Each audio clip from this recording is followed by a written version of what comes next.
Once upon a time, the United States was divided into the North and the South. They were very different, so different that the South demanded that for every new state admitted, a slave state must be admitted too, lest they become outnumbered in Congress, where each state had 2 senators. This was called the Missouri Compromise.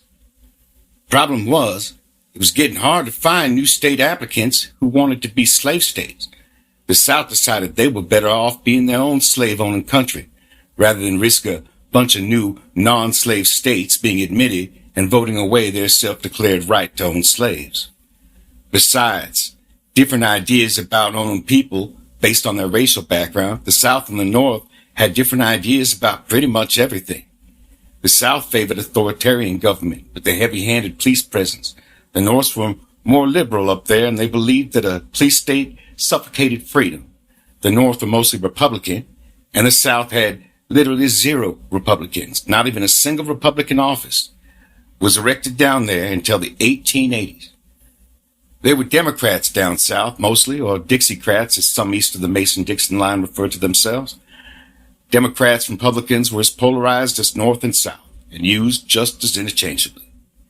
When the North elected a Republican president in 1860, Abraham Lincoln, in a close race against the Democratic South candidate, where the South had had enough, they seceded from the Union, sparking the Civil War.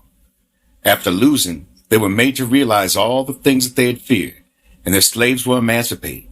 The South will rise again was a common Democratic saying. 1865 turned into 1875, and then 1900, and then the 1920s. In the 1924 election, things were exactly as politically polarized, with the southern states a solid Democratic blue and just about everything else a bright Republican red. Fast forward to here in 1952, but don't let the couple of states that went Republican in the South fool you. Republican General Dwight Eisenhower was a real popular guy after World War II, same as when he was reelected in 1956. Then come 1960, Nixon and JFK. Kennedy turned out to be as popular in some Republican states as Eisenhower was in the Southern Democratic states. Then he championed the Civil Rights Act and was assassinated. Johnson took over and got it passed in 1964. This upset a lot of Southern Democrats. A lot. When Nixon ran in 1968 and 1972, he sought to exploit this anger in what he called the Southern Strategy. Ronald Reagan continued it in the 1980s. In the early 2000s, the Republican Party admitted what it had done and formally apologized. But by then it was a fait accompli. The switch was almost complete. Did entire ideologies of vast swaths of American geography suddenly change centuries of political beliefs in a single generation? No. The parties changed. After JFK and the end of the Jim Crow voting laws that prevented blacks from voting, blacks joined JFK's party, not the party of Lincoln. This accelerated the Southern Strategy's dog whistles, and the party of Lincoln became the new party for the great-grandchildren of the slave owners.